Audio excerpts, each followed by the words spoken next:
Hi everybody, this is Patrick from Sasquatch in the Wild. This is a continuation video um, for Saturday.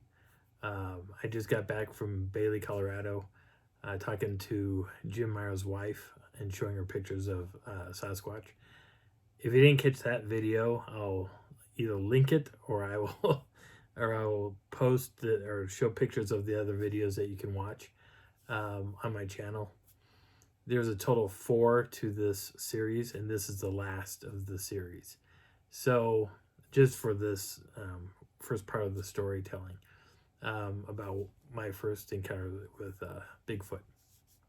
So, this is that Saturday, and DeAndre ended up going into her tent and zipping it closed, and we kind of all went to bed all about somewhere between like maybe 9 to 10:30, somewhere in there. We get inside the tent, and Darley's, she's nestled into her sleeping bag on the cot. Riley goes over and climbs into his nest, and I throw a blanket over him, and I get into my sleeping bag. So I'm just kind of relaxing, right? Well, I'm hearing the wind, and I'm hearing it sounds like there's some birds out on the lake again. And it's very calm and peaceful, and I can hear the water sloshing around a little bit here and there, and I'm like, okay. And there are campers now all along the lake's edge on the reverse side of the frontage road. There's a spot where campers can go. Only campers, only like the people that are in little tents and stuff, can camp down along that area. So I'm just relaxed listening to it. It was about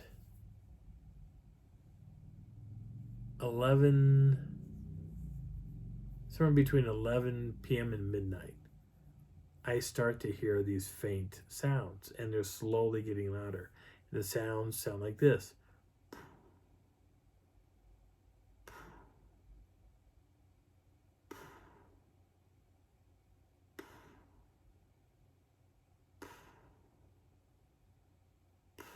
And I'm like, what the hell is that?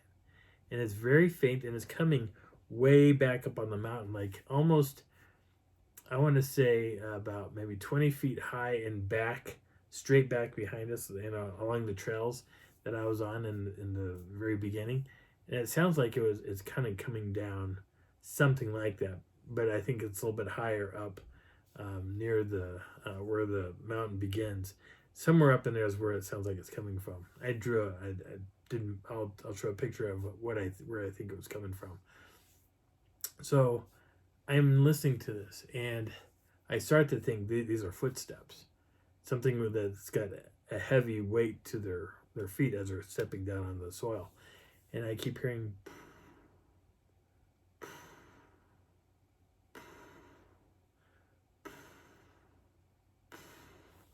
And it gets to a point, and I'm listening to it for probably about 30 minutes or so, and it stops, and I hear the sound of it, what appears to be pivoting, like it's turning from, instead of facing forward, he's slowly turning, and he's now facing like my tent or my campsite way down the mountain. So I'm sitting there going, what the hell? And it starts taking steps again.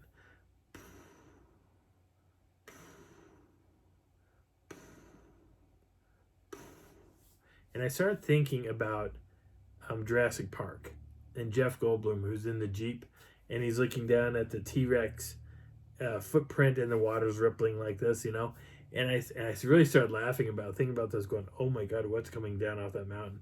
And I wasn't thinking about Big Man yet. I was trying to figure this out, but I could feel, as this thing got closer, I could start to feel the sound like hitting me in the chest.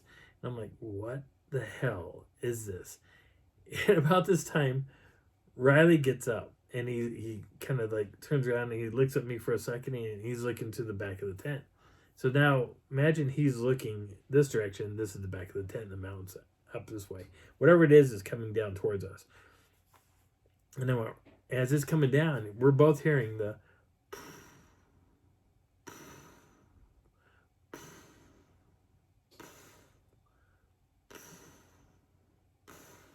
Now, behind our tent, there's another road. It's like a little access road that takes you to different campsites. Right behind, or just on the other side of that road from us, is this little secluded campsite. It's got its own big boulder surrounded by aspens and a couple of pine trees. And back in there is supposed to be the best secluded campsite of the entire park. And if people, a lot of people will say, I want the spot with the boulder. Last time I was out there, they had closed that off so that way nature could reclaim it. I don't know if it's still that way or not. But last time I was there, which was about 2 or 3 or maybe 4 years ago, that's what it was like. Now it may have changed. They may have opened it back up again. Who knows? But as it's coming down, it's coming through that campsite a little bit. And Riley he's twitchy. His nose is sniffing. And I said, Riley, where is it? What is it? And he's like, he looked over like, gave me this weird look.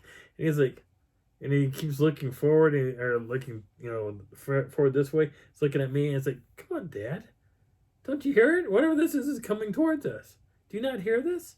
And as I was watching him, I noticed that his head was now beginning to pitch. So it was like doing this number. So imagine now I'm looking at him this way and I'm watching his head start to do this. As this guy is coming down out of elevation, his head is going up. And I'm like, what the hell? And so then I sit up in my cot and I turn on. We're both facing the back of the tent. Now we can't see out because there's no windows open. But we're hearing, and he's crossing the road, the access road.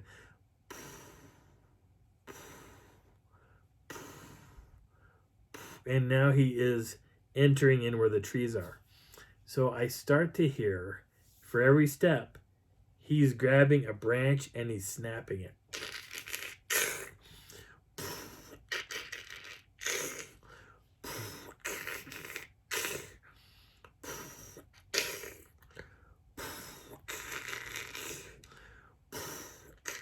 And I was like, oh my God. And now Riley's head is now like this. And as it gets closer, his head is just kicking up. And I'm watching him going, what? Oh my God. And so now I'm starting to think that this has got to be the gorilla or the Sasquatch that I had seen. And I was like, oh my God. And now I'm kind of doing it. I'm listening and this guy's coming in. He's walking past DeAndre's tent. And he comes past DeAndre's tent. And he steps right outside from our tent. It stops for a second. Turns to his right, which is my left. And then he starts going towards my hammock. So he takes like 3 steps, gets to my hammock. And I hear the hammock get touched. Now I got chains that are on either side of the tree holding up the hammock. And then I hear the hammock swinging a little bit here and there. And I was like, what are you doing? And then all of a sudden I hear him go, or it go, ching. So the chains on the tent or on the hammock go ching. Then it goes ching. And he's going back and forth. He's like ching, ching, ching, ching, ching, ching, ching, ching. And then he stops for a second and I'm like, what the hell? And then he goes all the way up, ching, and the chains go ching, like they were tight. And I was like, oh my God. And then he brings it down. And so as he's going up and down, up and down, up and down, side, Riley's head is going like this, like this, like this, like this, like this, like this, like this, like this. I'm like, what the hell? And I finally said, dude, knock it off. You're going to break it. And he released. And I heard, I was like, what the hell? And he turns and he walks 3 steps and he stops right here. Like literally right between Riley and I, one leg would be standing there. And I'm like, oh my God. At this moment, Dexter and Angie start barking. And they're going, bark, bark, bark, bark, bark, bark, bark, and they're growling, starting, bark, bark, bark, bark, bark, bark, bark, bark, bark, bark, bark, bark, bark. They're just going to town. And within about 45 seconds, those dogs start going,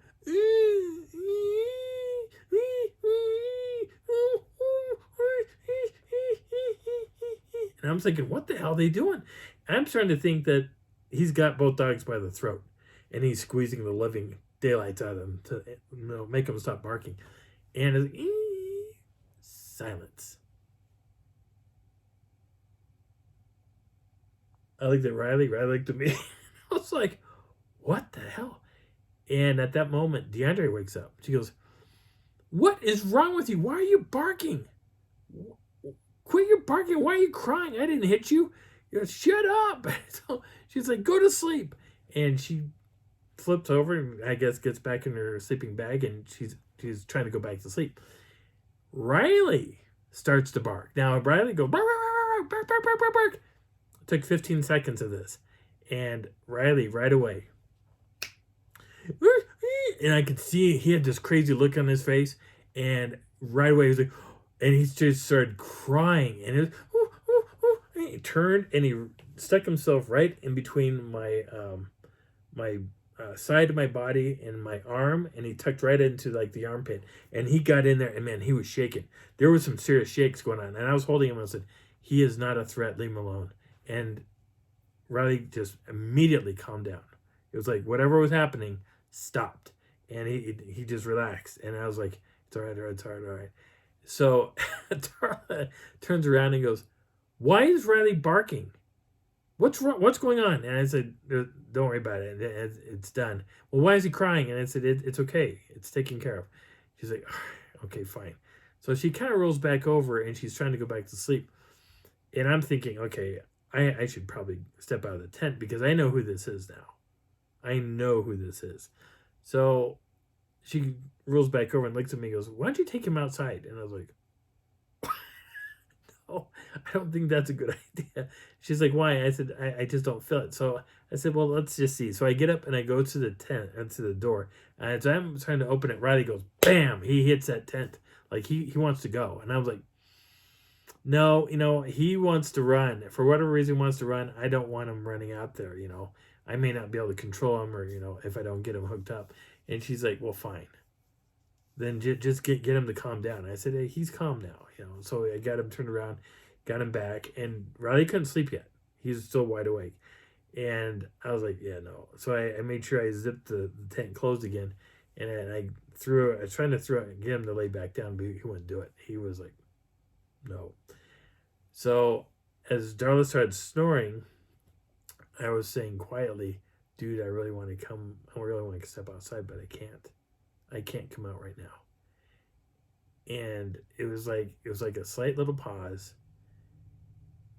and the mood in that area kind of changed a little bit. It was really kind of intense because of Riley barking and crying and the dogs barking and crying. So he turns his body. I can hear the pivot again, and it takes about 3 or 4 steps, and he stops again. Now I don't know why he's stopping, but he stops. So it seems like after 5 or 6 minutes, he starts to walk again, and I hear the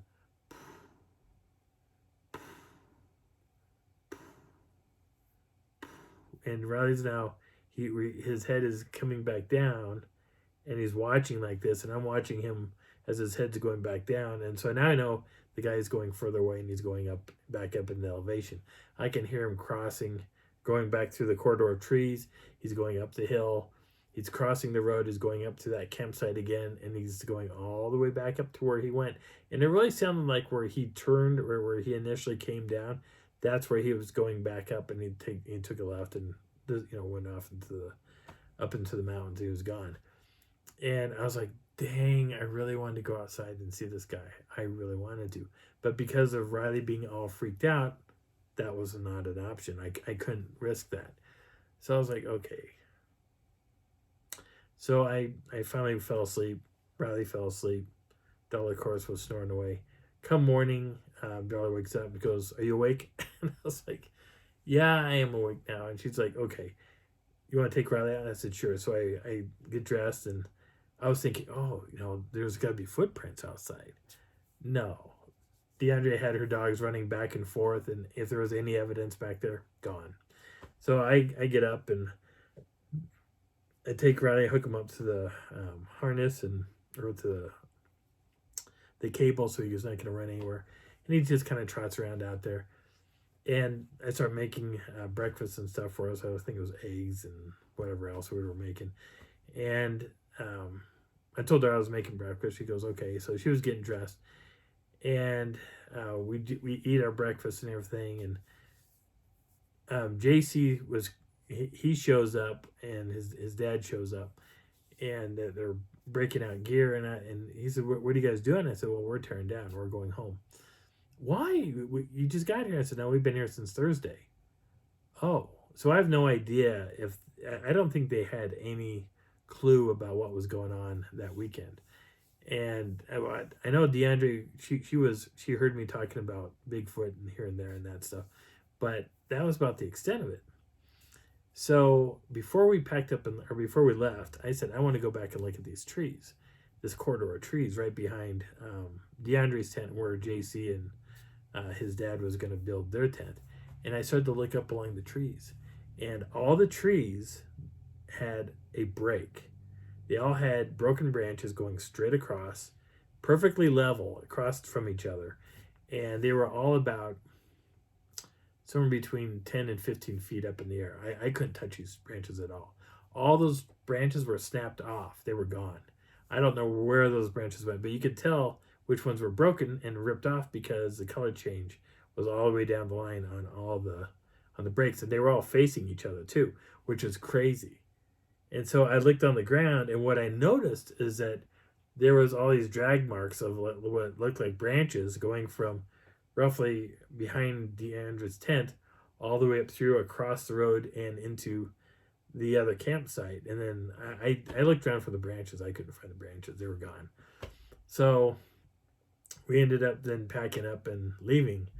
So that's the end of this wonderful adventure. Now, the next video I'm going to talk about is a continuation from after I get into Denver and I meet Mike Johnson from SIR, and what happens from that point and what his best advice for me was at the time.